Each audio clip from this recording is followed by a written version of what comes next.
Going in, I didn't know exactly what to expect. Right.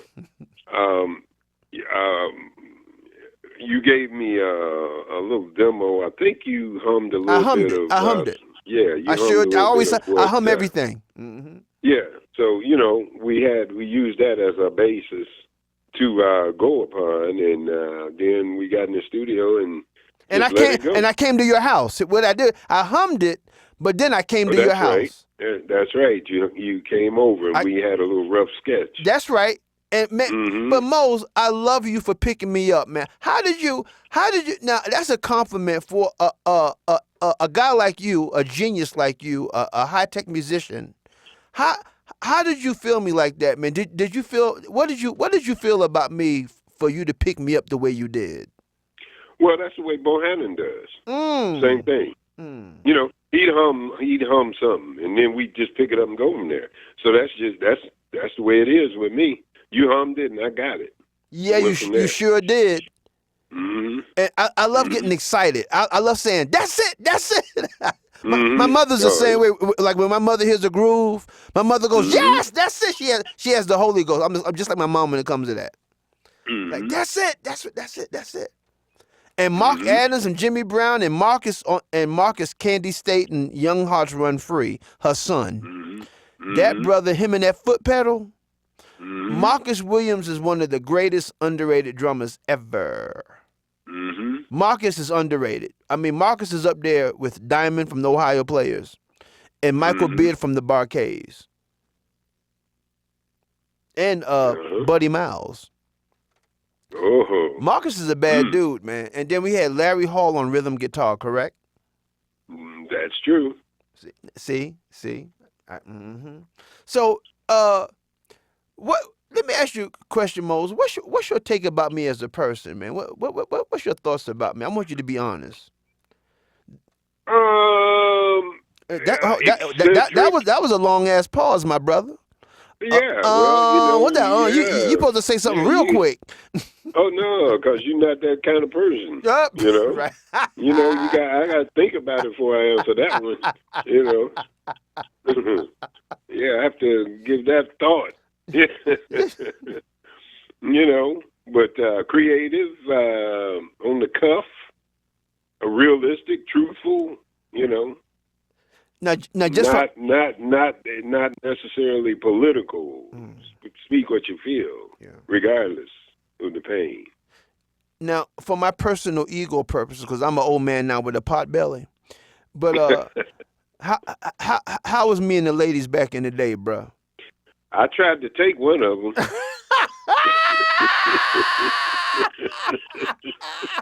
Unsuccessful, I might add. Man, Steve Harvey used to hate me. Steve Harvey, Mm-hmm. a lot of men, well, comedians used to hate me, Mose. Mm-hmm. Steve was vocal. Steve said, there go that, man, there go that damn Rex. Rex know all the women. Damn. Mm-hmm. That sounds just like him, yeah. He used to get mad, man. He used to get angry. Mm-hmm. Mm-hmm. Mm-hmm. Okay, trivia time. Who had the first black comedy club in Buckhead? Oh my gosh, I don't know. Thank you. You I know don't who? know. You ready for this? Who? I did. Guess what the name was? What? Zazoos. Are you serious? I'm for Julius and James. I ain't gonna say their last name. Oh, I know that. Yeah, that they had the parrot, right? Right. But Okay. Julius loved me. He came to the club. He loved me, and he got me the room in Buckhead. But what happened when he found out he had to pay comedians all this money? He said, "I can't do this, Rex." Mm-hmm. Yeah. And then the room wasn't comedy friendly. It was made just for music. Mm-hmm. But yeah, that was me. And you know who reminded me of that was a comedian by the name of Chris Charles, who was on the show before you were. He said, Mm-hmm. Rex, you had the first, he didn't say it on the show, but he told me, because I got to do part 2 with him, because we had a great conversation, man. Mr. Chris Charles, great guy. He was one of the MCs at the Comedy Theater in Atlanta, too. He said, Rex, you had the first club before Uptown. And I forgot that I did, man, because my club was short-lived and I got out of it. But I forgot that I had the first black comedy club in Buckhead. I did not know that. Me neither. I didn't know it till somebody told me. 'Cause I forgot a lot of stuff. I forgot more than I remember because I just blocked things out. 'Cause I'm into oblivion. Because I'm in a new life right now. Right. So some things I remember, some things I'm like, whatever. But okay, yeah, I'm like, that's a great trivia question. Yeah, man. Yeah. You know what, Mo? Sometimes when you get lost within yourself, it takes other people to find you. When you get lost within yourself, it takes other people to let you know and to find you. And I said, man, I forgot. So some people got to remind you, especially when it's a good thing, too. I don't want nobody to remind me of something bad because I feel bad enough already. Right. I got my own personal feel bad. I don't need no help for that. But I love when people talk good stuff because it makes me feel better about myself. Because sometimes I feel like crap. I do. Sometimes I have a personal moment. I look in the mirror and sometimes I go, Negro, you ain't worth a shit. And then the reflection go, I know that's right. I look to the left, look to the right, nobody there. Then I look to the back, I turn around, then it's me. I go, ow! Oh gosh. That's why when you get older, you know, when you come out of denial and when you wanna meet yourself with no guard or no blinders, that's what happens when you have your own personal wake up call. That's what happened to me. Oh, cold-blooded. Cold. Yeah, man. But at least you got it. At least you got it. Amen. Some people don't. Amen, brother. But praise the higher power for that. Without God and the higher power, man, I'd be butt naked. I'd be butt naked, walking backwards, eating pork chops. Oh, that's another chapter within itself, right there. So let me ask you this, man. So Mose, let me ask you this, man. You're still in Atlanta, right? Right. From the days of nightclubs and feeling good and driving down the highway and everything beautiful, beautiful women, beautiful energy, beautiful vibe, diversity, white and black people, gay people, everybody's vibing and nice, man. I mean, gays had their thing, straight people had their thing, and Mr. V's Figure 8, Sans Susie's, and Chit Chat, those the good times, man. Fast Eddie's roller skating ring on Gresham Road. Just nice. Dante's Down the Hatch, Walter Mitty's, the Highlands, all that, man. When did Atlanta become niggified? Well, you get to, I would say, when the hip hop age came about. Yes. And yes. You had yes. Babyface and his company moved here. Yep. And you know, Face Records. The first thing I remember, I got a call saying to come to the studio and just play and get paid. Jimmy Jackson, great drummer in Atlanta, he played in my trio. I had Mose Davis Trio. He called and said I could make some money by going in the studio and just playing. Now, during this time, I'm still a recording act with the Counts. I'm still kind of under contract somewhat. I'm saying, record for what? You know, but what it was is, you know, Dallas Austin was getting jazz cats to come in and cut loops. From those loops, you know, you'd sign a contract, of course, saying you didn't own the stuff because you got paid for it, and, you know, so, you know, the jazz cats would go in there and put a groove down. You know, they take those groups and cut out a snippet here, cut out a snippet there, this and that, put it together and put it out and get hits. You know, that's how that started. That's how that sampling and all that. But that wasn't really sampling. They was getting real cats to come in, you know, and do that. But once the real cats found out what was going on and they stopped, then that's when the sampling came. But meanwhile, getting back to your original question, you know, the companies were down here, so the rappers came because it was a company thing, you know, and so they had their own clubs, rap clubs, all that. And slowly but surely, Atlanta just changed colors. It went from black to rap, you know, and that's the way. Damn! Whoa! I like that. It went from black to rap. Yeah, it went from black to rap. I'm using that. I love it. Mm-hmm. Yeah. Back to rap. With the boy Rose. And then the next word I won't use, and you know what that is, so we won't go to that. Yeah, I think I said it earlier. Yeah, you did. Yeah, I did. My brother. Well, it's true. I mean, I can't hide no more. That's why it's me saying it, not you. It's the niggification of Atlanta. Let me tell you when I had a nervous breakdown, and when I was there in 2022. When I was in Buckhead, I saw all those niggas there for no reason. Cause I remember when they wasn't there. It was it was a couple of black people. That's all, and the black people were beautiful. But to have niggas up there, man, with no purpose, just walking around, and see, white folks can't say things because they don't want to be called the racist. Because white people are tired of being called the racist when they see something wrong. I'm gonna say it. I'm not trying to kiss their ass or say it for them, but by me being a decent person and I'm middle class and I'm not into that nigga stuff, niggas is the worst thing that happened to Buckhead, and the music industry really destroyed it. Freaknik, all that kind of stuff, it was horrible. It changed Atlanta for the worse. I'm saying it. And let me tell you what I'm going to do. I'm not here to change the world, but I can take care of the doggone block. I'm heading back down to the South. I don't know where I'm going to be. I'm scared to move to Atlanta because it's nigga nonsense there in its purest form. And it's crazy. The vibe is bad. The frequency is bad. Niggas are out of control because a lot of these young people that do this destructive work, they come from a place of dysfunction. They have no home training, and they come from a so what situation. So when they come from a so what situation, their mentality becomes so what. They don't care. And then when you wake up in the morning, see, let me tell you, black niggas, I'm not talking about black people, niggas need therapy. See, no one talks to niggas. People are afraid of niggas. Black people are afraid of niggas. But we got to stop being afraid of niggas because niggas are being eliminated and they're being wiped off the planet slowly because we have been replaced by migrants. Because America got new niggas now. So the niggas as we are, we no longer count.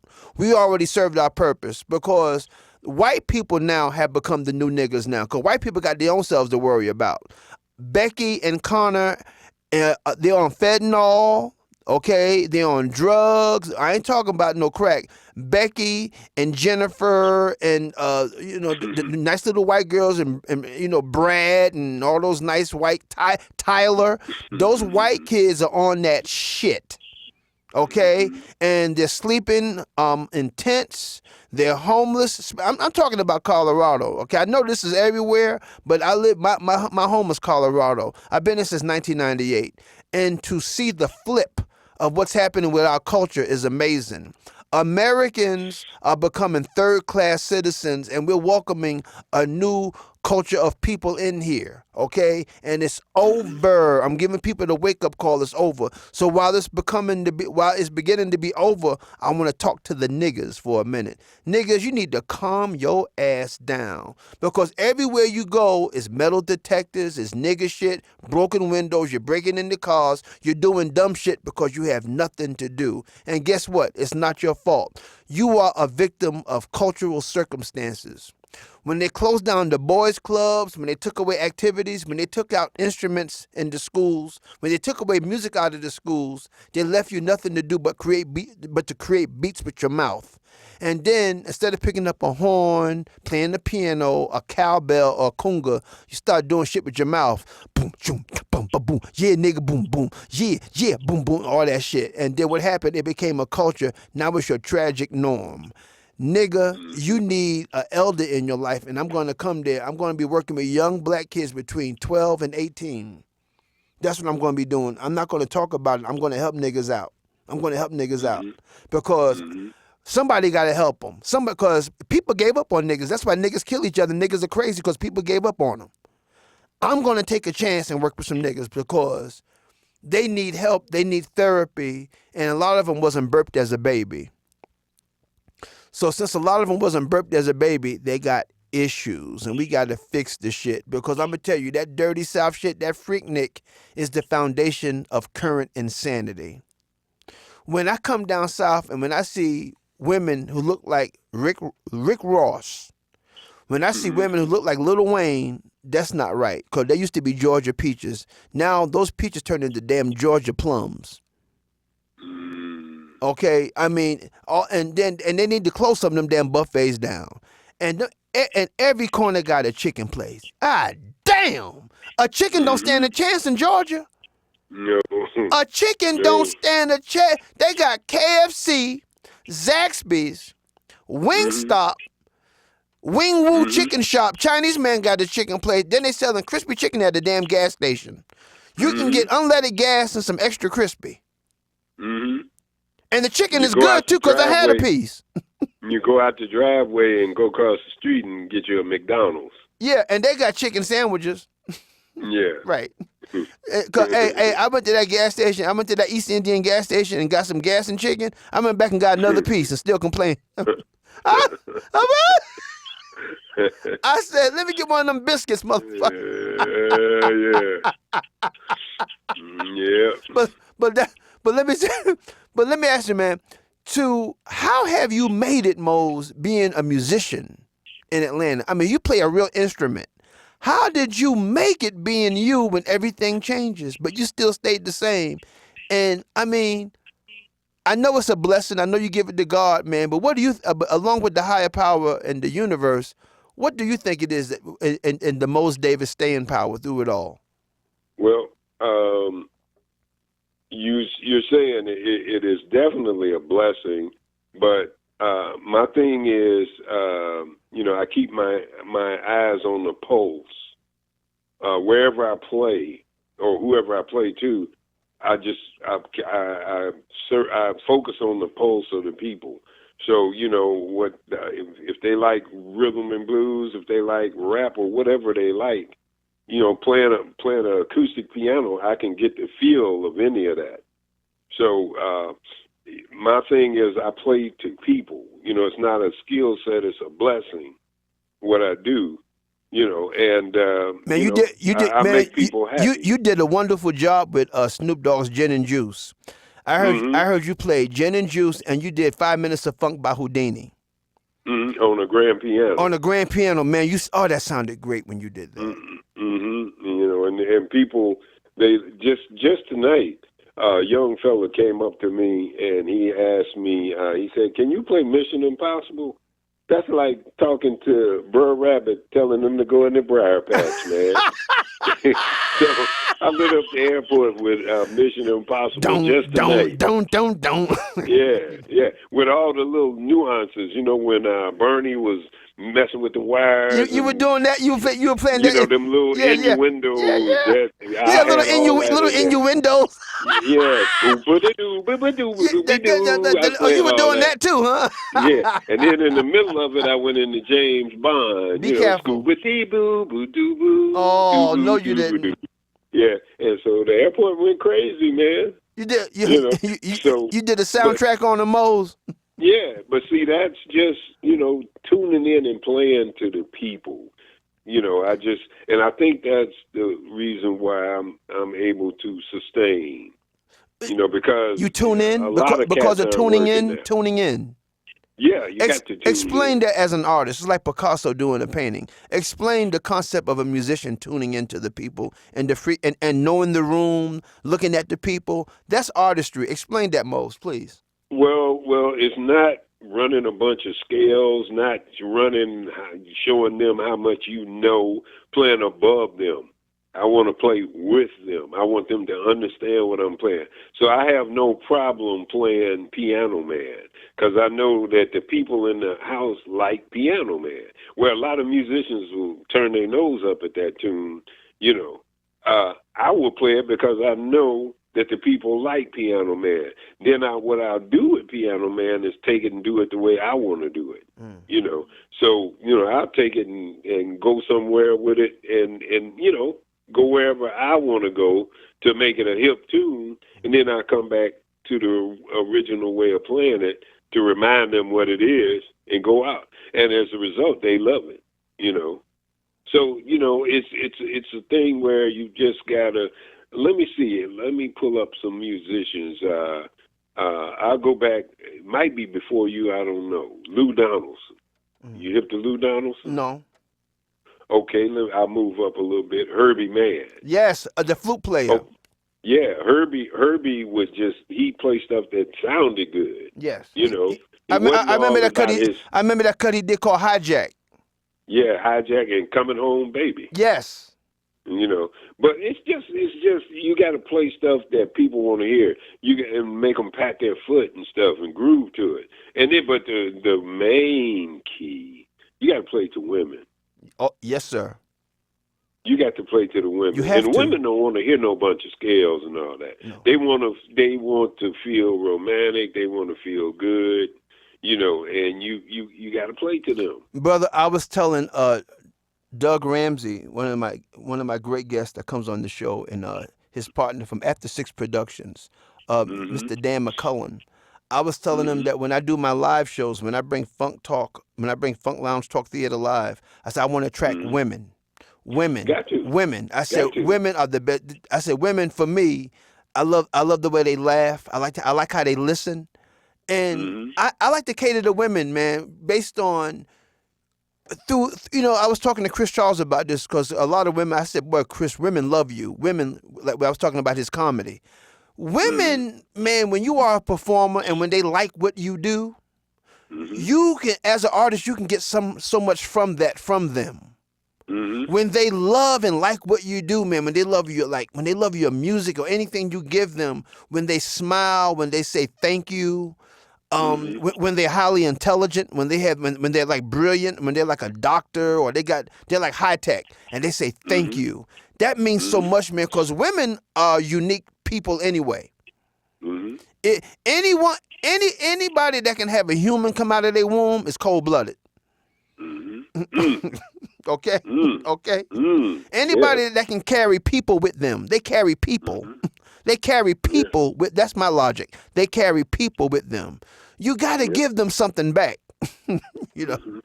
And that's why I said music, snacks, laughter, and food. So that's what I said. When I do these live shows, I want to do nice music for women, like especially between the age of 40 and 70. 40 and over, I don't care, 40 to 100, but I'm talking about that target between 40 and 70 is real deep mentally for women. And I don't think women are getting their personal desserts when it comes to their personal leisure of what they like musically, especially when it comes to what they're listening to music-wise. That's why a lot of people who can't do this new music, who cannot listen to it, they got to go back. Because they got to go back to variation. They got to go back to an Anita Baker, Nancy Wilson, Randy Crawford, Phoebe Snow, the late great fantastic who just left us, Miss Angela Bofield. I didn't know that. Yeah, she left us a couple of days ago. I think it was the 13th. I stand to be corrected, but she died. I think she died last week. Oh man, Angela Bofield, man. This time I'll be sweeter. I'll try. Phyllis Hyman. You know, these women, man, you know, these singers, man, you know, so that's my thing. But Mose, man, it's been a pleasure, man, having you on the show. Well, thank you. I would love you to come back and talk more about Bill Nunn and the fun we had, the future projects you have coming. I know you're working on an LP right now. And so I like to talk more about you, and then I want to do some music with you one day, man. I want to do a Co-Funk House Jam Part 2. I'm going to play some of the songs on this show, so when you listen to it back, you're going to hear some of the songs that I got coming out, bro. Cool. Yeah, cool. man. But it's been a pleasure, Mr. Mose Davis. Keep on being you. You are a blessing. Thank you, sir. And man, did you enjoy being here at the Funk Lounge Talk Theater show? Of course. Right on, brother. Right on. It's a pleasure. But Mose, it's my pleasure. well, thank Yes. you, brother. Well, man, you are a pure delight. Thank you so much, man. And we'll get back with you shortly. And thank you for coming to the show. All right. All right. Take care now. You too. All right, brother. Bye-bye. Well, ladies and gentlemen, that was Mr. Mose Davis, who played with the Counts, not the Tams. And he also was a featured keyboard player, organist with Hamilton Bohannon. For those of y'all don't know who Hamilton Bohannon is, look him up, man. Bohannon. Bad dude. Let's start the dance. Foot stomping music, the Bohannon walk. He jams. I call it jungle funk. Mose agreed with it. I call it jungle funk, man. And What a guy. Hey, everybody, check this out. I've been talking about my music for a long time, but to give you a little bit of idea of what I'm doing, here's what's going to happen. When I do the live shows, I'm going to be coming with stuff like this.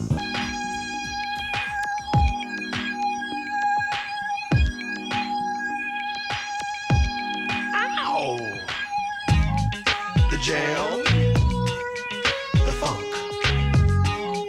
the jam, the funk, the jam, the funk, the jam, the funk, the funk, the funk is where I'm at.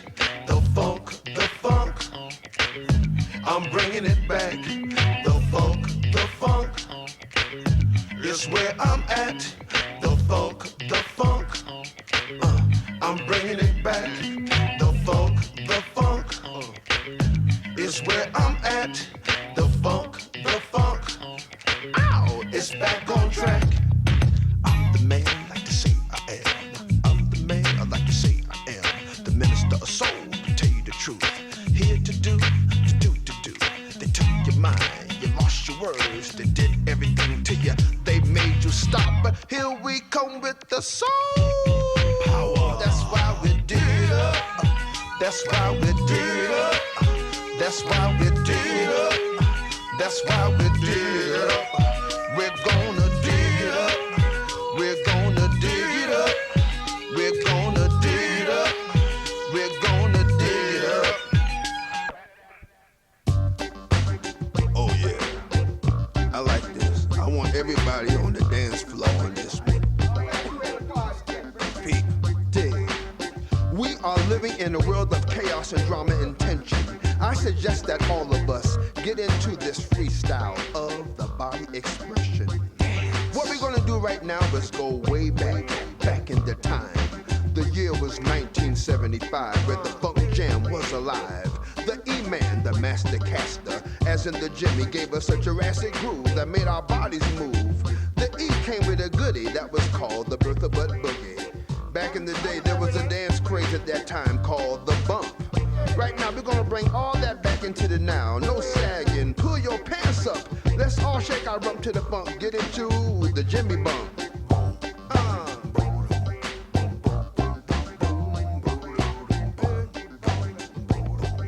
The Jimmy bump.